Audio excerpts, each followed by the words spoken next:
It's a beautiful Monday morning, and the word that I have for us today is to keep doing, keep pushing. It's not going to be easy, but it's going to be worth it in the end. And it's going to be worth it in the end.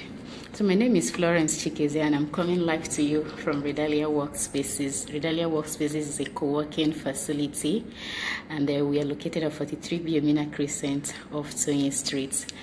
This morning I'm going to be discussing how you can bootstrap your business. I'm going to be discussing why you should and how you can go about it. So I can see that people are watching. If you're live with me, say hi, and if you have questions on the topic that I'm discussing, write your questions in the comment section and I will take it. So how you fund your company will determine the relationship that you eventually have with your company in the long run. And I consider funding decision one of the very early and critical decisions that an entrepreneur will make.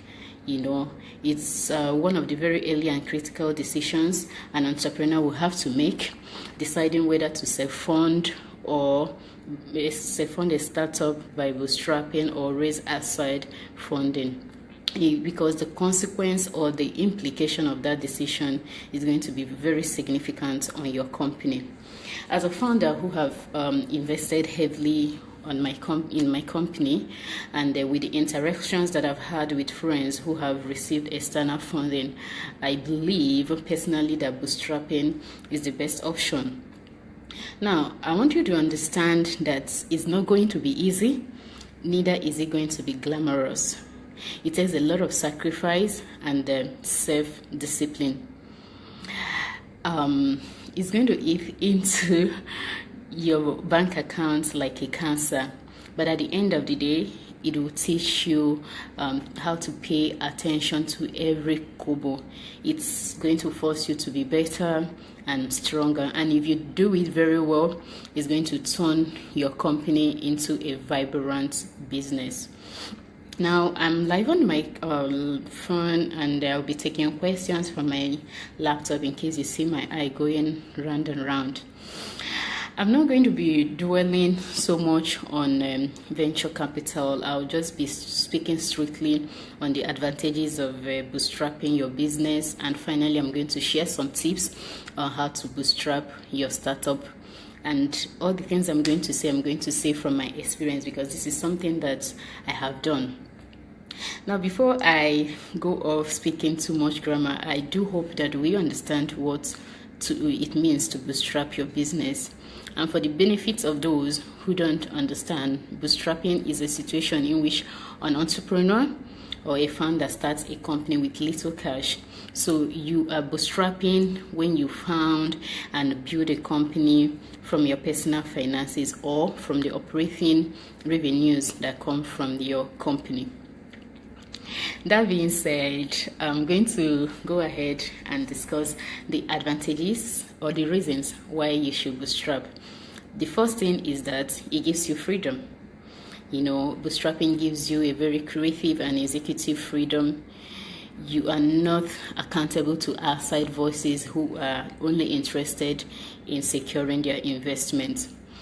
Now, even if you eventually decide to get outside funding as your business grow, bootstrapping also gives you far more control over your own business in those critical early stages. The second reason or advantage of bootstrapping is it will teach you to start smaller.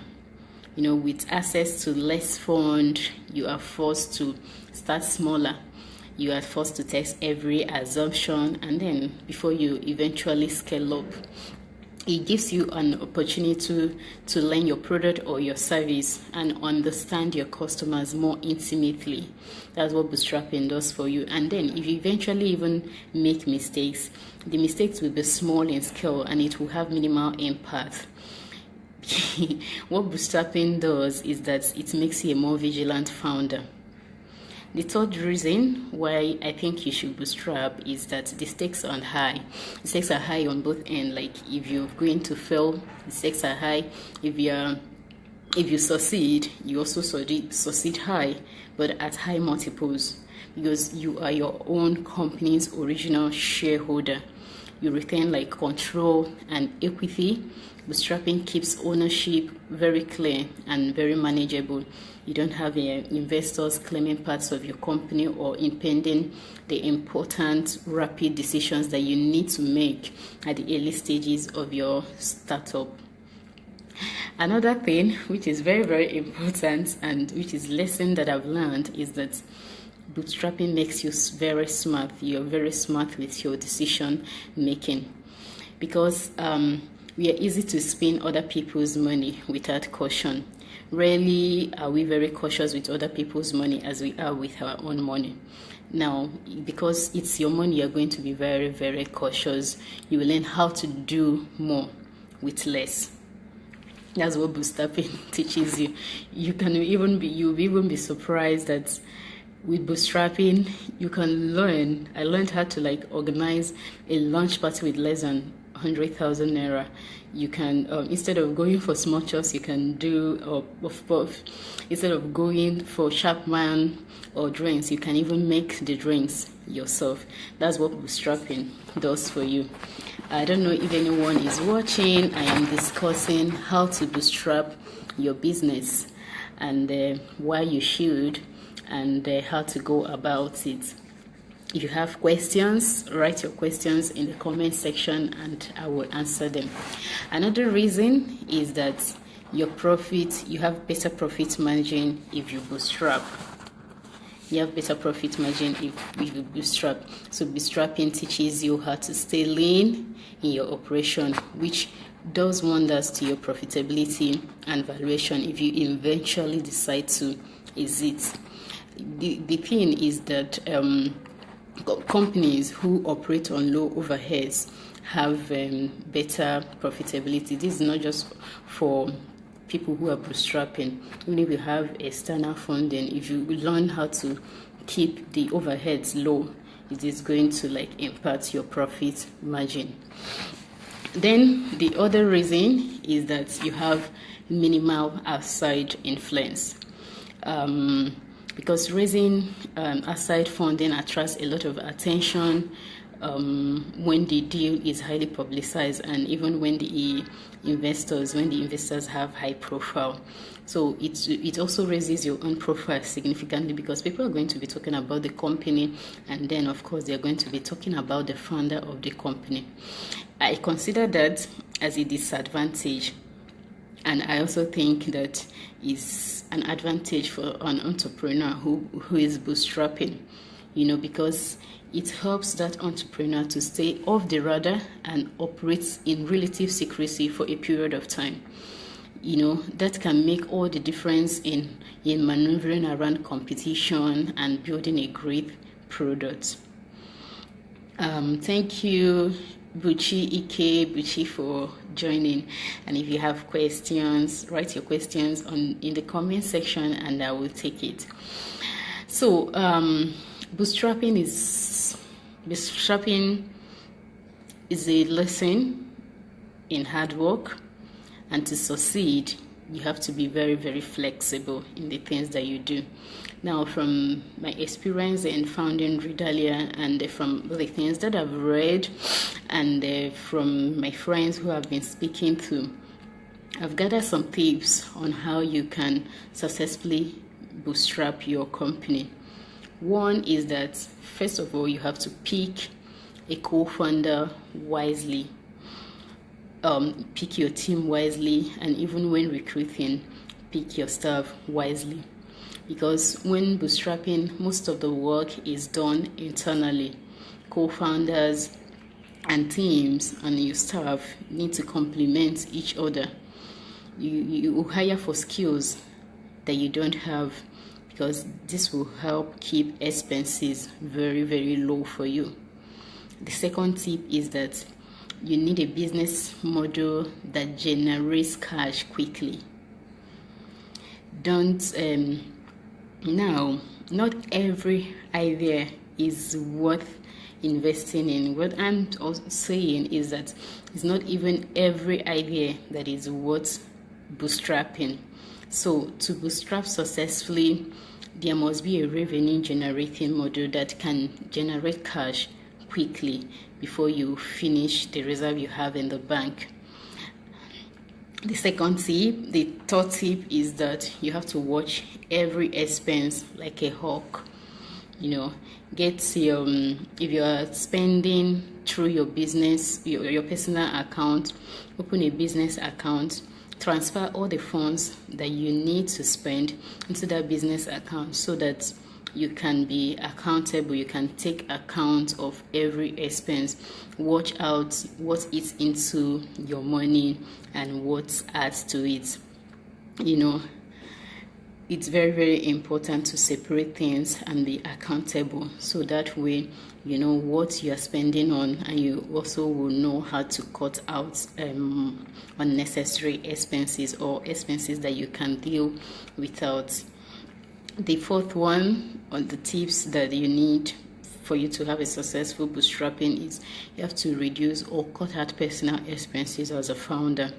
You have to forget about the posh life when starting your company.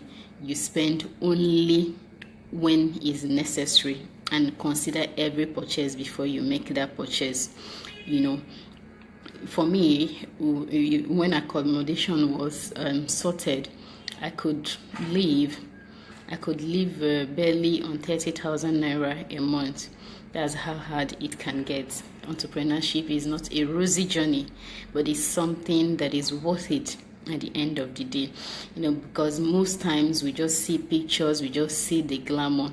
It is also important that some of us come out to tell you the truth that this journey is not easy, but I will always say that it's worth it in the end once you know what you are doing.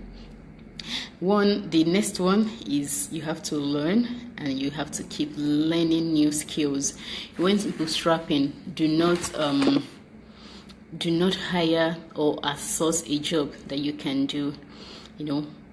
Avoid that expense. Because even when you outsource, you'll be wasting organizational learning experience. Something that you could have learned and added to your skill, you will be wasting it. If I tell you the things that I've learned in the process of starting Redalia, you will marvel. You find out that you can be all things. You can pitch in at every point. You can even be the cleaner if the need be. If you think that you need to cut out that expense, you can really do it, because that's part of the stories that you will tell. If there's something that needs to be done that can be learned, go learn it and do it yourself. There are tons of online resources, and most of these resources are free. So most of these resources are free, so try to learn. Don't be afraid of learning new things. You'll be surprised at your ability to learn. The sixth thing is always look for free options for things. For instance, I would advise that you start with the free option of QuickBooks and Dropbox as opposed to the paid version, and do that for everything. Once there is a free option, I think small businesses will do well with the free option. Then exchange services with your clients for things that you need spending money on. So if you need to pay for something, you can ask that you do something that you can do in exchange for the money. It's because saving on little things go a long way. Every penny counts. Every single penny counts. You cannot underestimate that. Then the seventh thing is your incorporation and domain name. This is a place where you don't want to play shortcuts, and do not play shortcuts when then get your domain name. Don't wait to buy that, because as you gain traction, people may lock it down, and then it may not be available, and if you really want it, by all means, it's going to be more expensive. And even for your company incorporation, get it right from the beginning and get it right, and start building your brand equity around it from day one. Start building and even your trademark too. So even for your company registration, this is part of the services that we do here at Redalia, because we are all about being everything to the entrepreneur, and we want to really help to make sure that we are all getting it right. So we can help you incorporate your business for as little as 55,000 naira, get your business name for as little as 25,000 naira, and your trademark as little as 60,000 naira. You can we are not just getting the business name, we're also offering add-on services to it, and trust me, you can't get it anywhere less with the services that are added. And this can be done at 43B Mina Crescent of Toyin Street. Are you also struggling with getting a business name, a catchy business name? A consulting service can also help you out with that. And then the final thing that you need, the tips that you need to bootstrap your business, is network. And do not be scared to show your human side. Network and build personal connection with your partners.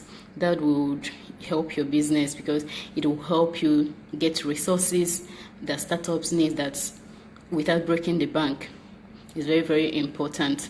So, and then do not be afraid to put yourself out there. Don't be afraid. I used to be a shy person. I remember the first time I did a Facebook Live, it was like I wanted the ground to open so that we even enter.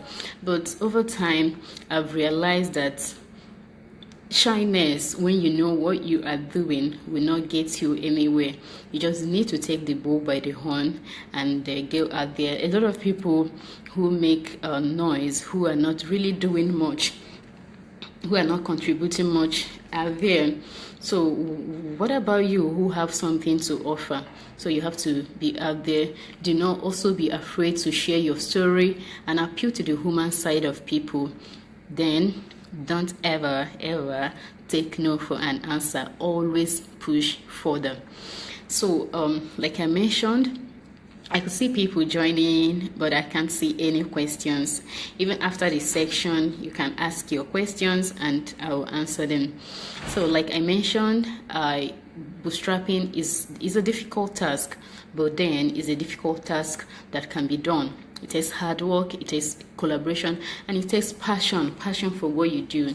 I speak of passion because sometimes you may think of giving up. Sometimes when you see that all the money that you've made have been spent, and you face disappointments with friends and everything, you may feel like giving up. But giving up is not an option. Giving up is not an option when you have passion for what you are doing. So that's for a recap. Reasons why you need to bootstrap: it gives you freedom. You can start smaller. Starting small will make you make small mistakes, and these mistakes will not have high impact as long as you are operating small. The stakes are high for you if you bootstrap. The stakes are high in the way that in the sense that if you succeed, you will succeed high and you will succeed in multiples. Bootstrapping will make you be smarter. You learn how to do more with less. There's also high profit margin for you as a shareholder when you succeed, and then you have minimal outside influence. And then what are the tips that you need to bootstrap? When you're picking a co-founder, pick them wisely. When you're choosing your team, choose them wisely. When you're choosing your staff, choose them wisely so you can share duties with them, and make sure that your business model has a potential of generating cash quickly. That is very, very important before you eat into your reserve. Then watch every penny like a hawk. Make sure that you take account of everything that you are spending. Cut out personal expenses. It is not time yet for you to live a posh life. Learn and do things yourself. All the things that you can do yourself, learn. And the things that you cannot do, go and learn how to do them. Reduce expense. Look for free options to things. Like I said, can opt out for the free versions of QuickBook and Dropbox, and for all other services instead of going for the paid version. I'm sure that the free options are tailored for small businesses. You can just maneuver and use them for now. Then your domain and incorporation, make sure that you get them right. You don't want to like mess around those. Then network and put yourself out there. Do not be afraid to be heard. Do not be afraid to represent your brand once you know what you are doing. Once again, this is Redalia Workspaces, located at 43B Emina Crescent off Tony Street. We are doing amazing things here. Feel free to come in and see what we are about. So we are a partner hub for Lagos State Innovates. Lagos State Innovates is an initiative by the Lagos State government. So they are subsidizing hub for entrepreneurs. Lagos State is doing wonders, and we are one of the partner hubs here. This thing is already started on the first of is already started, but the first batch will start on the 1st of March. So and they've also opened up for people to also register. Okay, Daniel, welcome. Thanks. They've also opened the platform again for people to register. So if you're an entrepreneur who needs a place to work and you need this space to be subsidized for you, so you should go to lagosinnovates.ng and register. And if you already have your voucher, Redalia Workspaces is the place. So I had someone come in last week and the person was like, wow, is there a place like this on the mainland? Wow, how come I've never heard about it? Why? As in, like, if I've heard about it, why would I be going to the island? So I want to tell us that we have island here. Redalia Workspaces is your island. Come in here, choose us as your partner hub, and come and work with us. And we also have training facility that costs 5,000 naira per hour, and it can seat 40 people. We have executive boardrooms and we have meeting rooms. I wonder why people would be meeting professionally in eateries. You shouldn't do that anymore, because we have an affordable luxury, just 3,000 naira. Come in here and meet your clients, and our office space is so cozy. You know, it's so cozy. Just come, a tour will convince you. So, and then our business clinic, it's coming up on the 16th of March. Hi, thank you, Daniel. And then that's it for now. If you still have questions, put your questions in the comment section, and we'll do well to take it. Thank you so much, and thank you for watching. Do have a fabulous Monday. Bye.